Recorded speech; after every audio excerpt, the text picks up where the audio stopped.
Hello, everyone, and welcome to another talk here. And we're going to talk a little bit about technique. And I've been particularly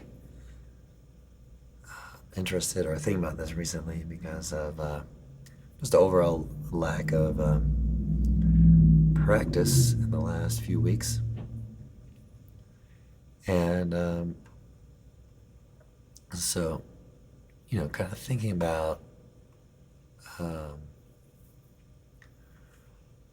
what limitations arise out of that, and how to rebuild technique, or because sometimes you might just have periods of time where it's just hard to get to the instrument, and that's kind of unfortunate. But how do we kind of work with it? So let's turn up the volume a little bit here. So, like I mentioned a little bit ago,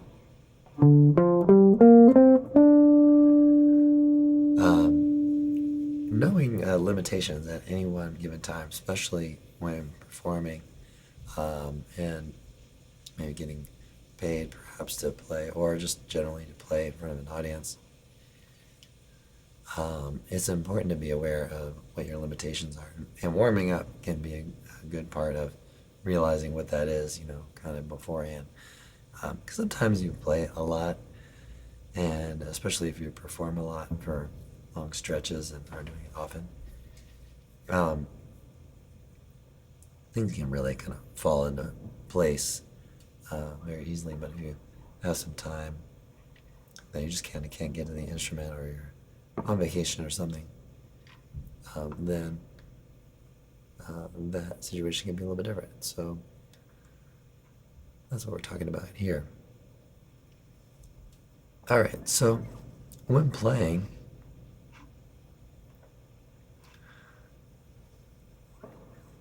try to take it slow and play notes. Or this is my kind of advice anyway. Slowly, and just kind of focus on tone, producing the sound that you want to hear. And when you first pick up the instrument, and even if I'm maybe practicing regularly, I may even do that in the mornings, when I have the time. Just kind of play very slowly and think about the tones that are being produced, right, and how that's fitting into everything. So just gotta take it slow. A couple little things that you can do to slow yourself down. Try to play a note and get your finger. Let's say we're on G string 4, fret 5. Try to get your finger in a place where you can maybe touch the string below it with the tip of the finger. So you offer a little control there. Touch the strings above, or the higher sounding notes above, and at a slight angle out towards the other fret. And that can change, of course. And then take the pick and follow through to the next string. Okay, so I'm going to see if I can get a close-up. I'll mention that this is a live stream for members on the YouTube channel, and I am recording, in spite of my voice today, for podcasts.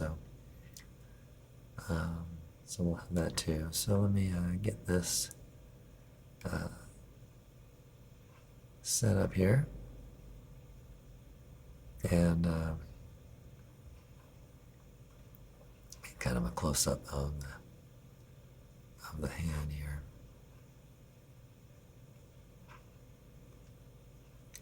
All right, so a close-up of my left hand anyway, for now. All right, so that's our left hand. Think about producing a good tone. So finger pretty close to the fret. You can even feel that against your finger. I'm going to use the fingertip.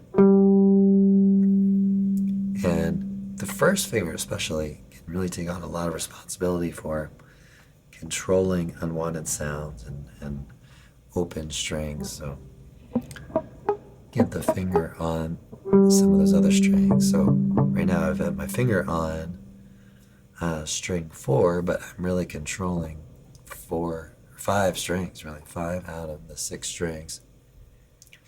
And you can even use a second finger to mute the 6th string. So one thing that I find is that if you haven't been practicing, or if I haven't been practicing, or if a student has been practicing technique, you might hear a lot of unwanted sounds like open strings ringing out. So this is a really great way to just slow down and take on the idea of producing a good sound without any unwanted tones outside of what you're doing. Right? And then just kind of move that around, So I'm just moving up to string 3, here, fret 7, just kind of creating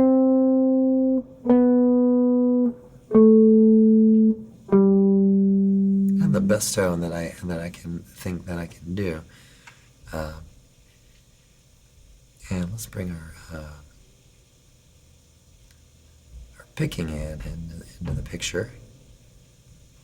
And see if we can get that going. So one thing as I'm setting this up, I'll talk about what we're going to do. So we can follow through onto the next string, and this could help to slow us down. Because if we're practicing, then we aren't doing things that we can necessarily do without thinking. Now, if we're warming up, that's kind of another story, but let's say we're practicing technique. Let's say we have that in mind. So take a string and then pluck it, let's say going down. So I'm back on G, string 4, fret 5, and I'm taking the string and I'm letting the pick rest on the next string. So just like a follow through if you're playing sports like baseball or tennis or something. Anything really, throwing a ball, follow through. And then the next string stops you. So go like that. And then you can go in the opposite direction.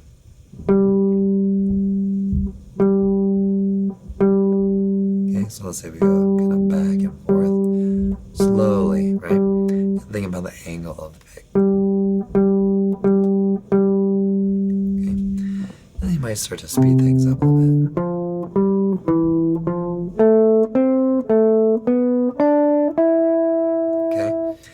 And then go through some moments of maybe some stream of consciousness, sort of melody creation.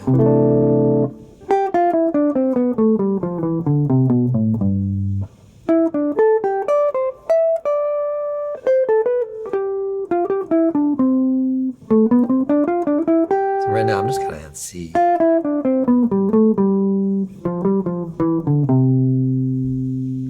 So I'm starting to allow myself to venture out and play a little bit more. And right. So like I said, it's been a tough couple weeks of practice, so not a lot going on there. Right. So I'll let myself go a little bit. Trying to be aware of that, especially the string control. The sound production.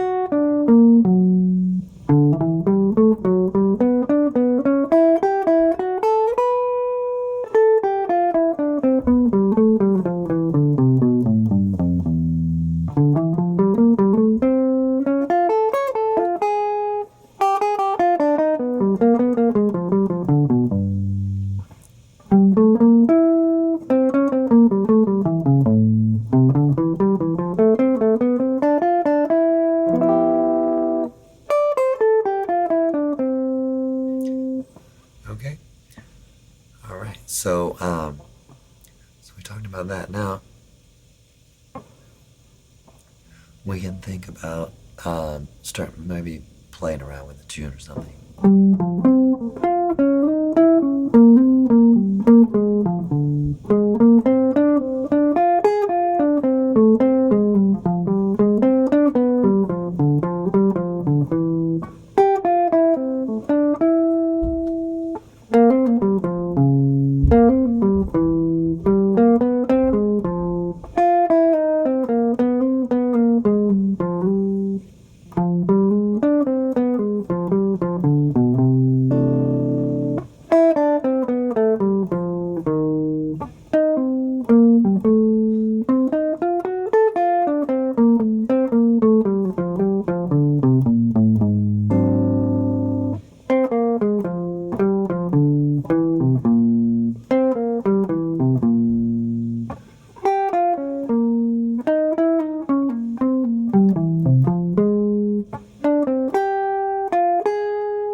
Right?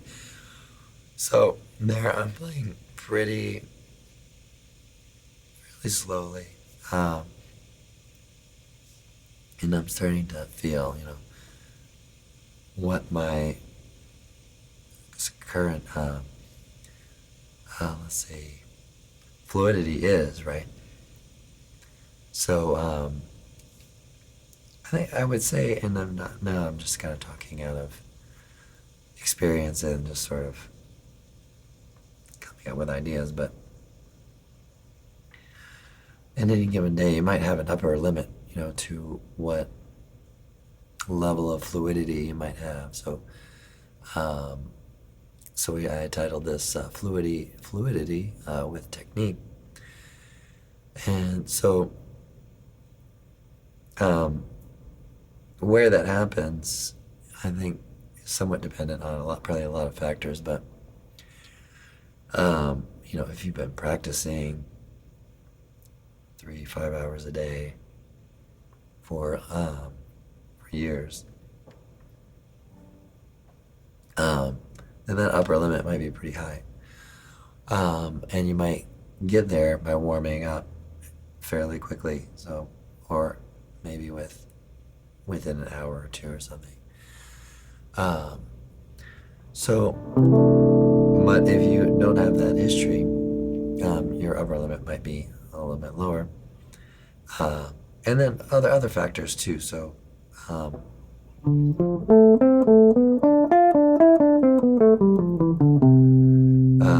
the dexterity might not be as developed, or for some people versus other people. So, but if you're always, and this is something else I try to think about a lot as much as I can. But if you're trying to say something genuine and authentic, the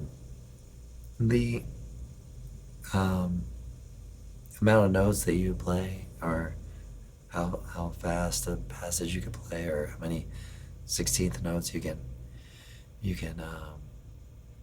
get out at what tempo, really don't really matter. And you can just make these kind of smaller, simple statements. Right, so, and I think it's sort of a personal thing, with a lot of factors.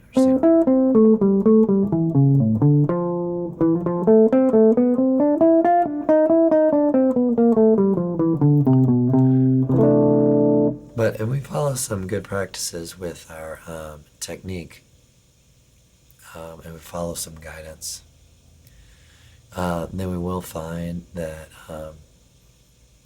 we'll develop our ceiling, or upper limit. We'll get further and further out there, right? So like I said, focus on producing the sound you like.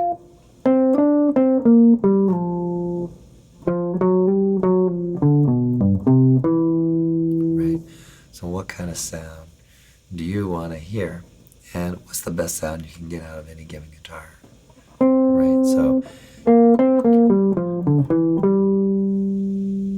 aspiring to sync up the right hand or the fretting hand with the B hand.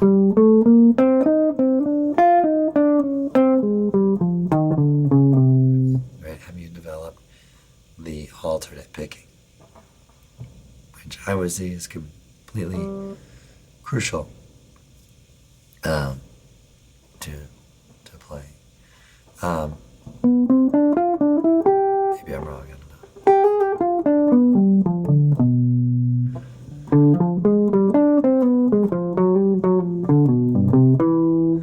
know. But I was resistant to a lot of things, and when I was younger, and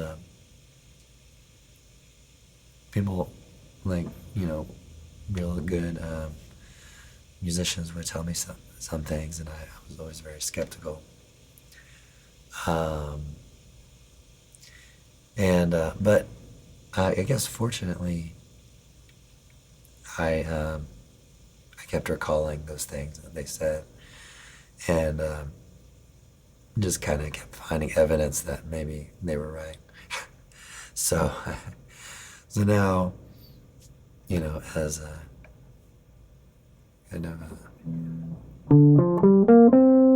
someone who's teaching now myself, I try to impart these things as well.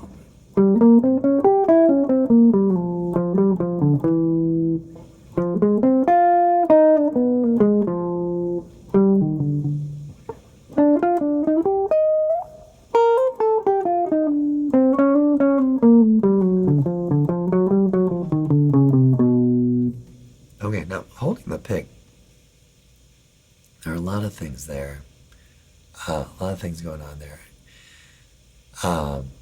The textbook way to hold the pick is like, kind of like this. I always tell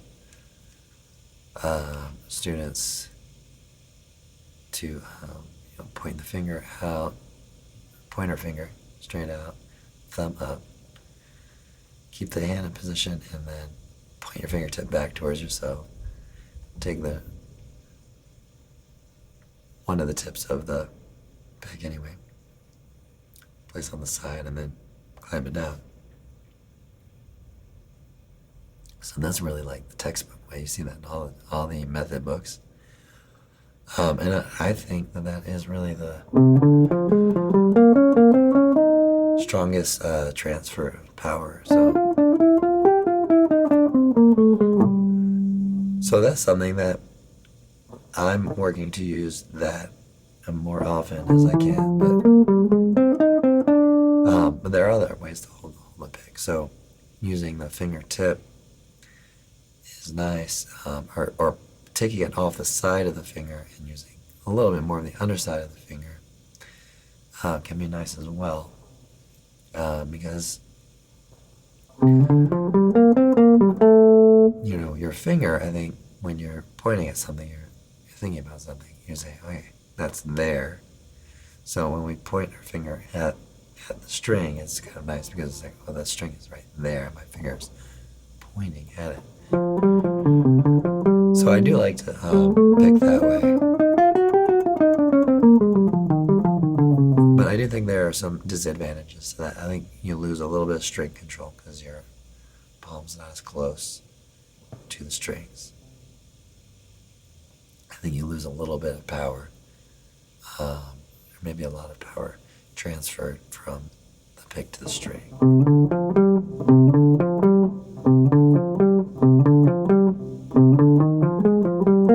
And also, I think with the kind of standard picking,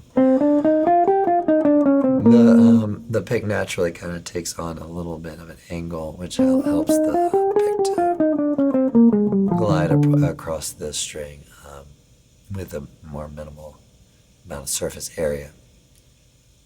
So there's that. But I also kind of like the two finger, which Pat Metheny does a lot of this, where you kind of do get the fingertips pointing at the string, and you get two fingers on the pick.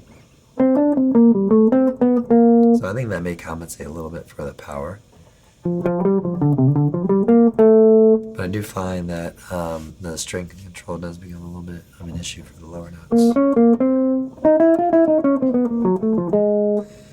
But always, trying to refine, trying to try a different angle, right? And then trying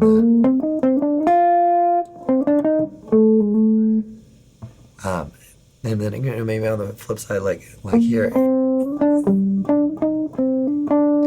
So I'm taking a little bit different angle on the picking hand here, right? And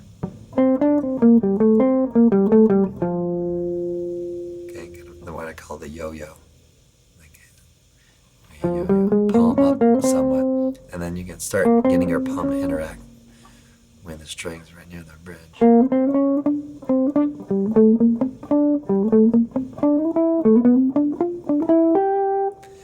It's almost like trying to work backwards, take some good technique and try to muffle things up a little bit.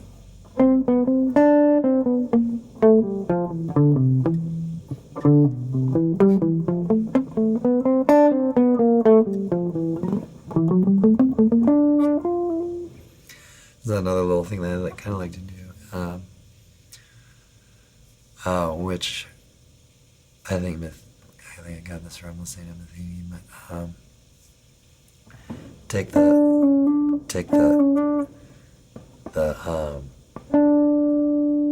note and kind of slide it back, and you can almost I don't know if he even does this exact thing, but this is kind of where I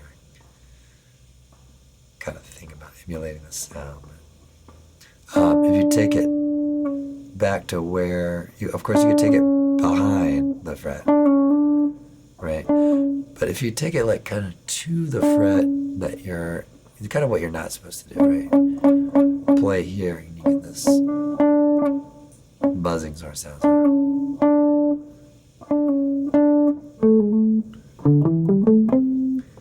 Right? So then you're kind of deliberately working in some kind of almost like imperfections in the sound to give it a little raw kind of thing. I don't know.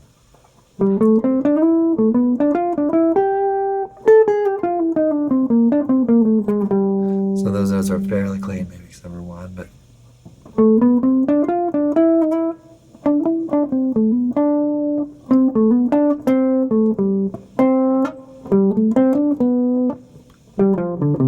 and then can't forget a little bit of bending.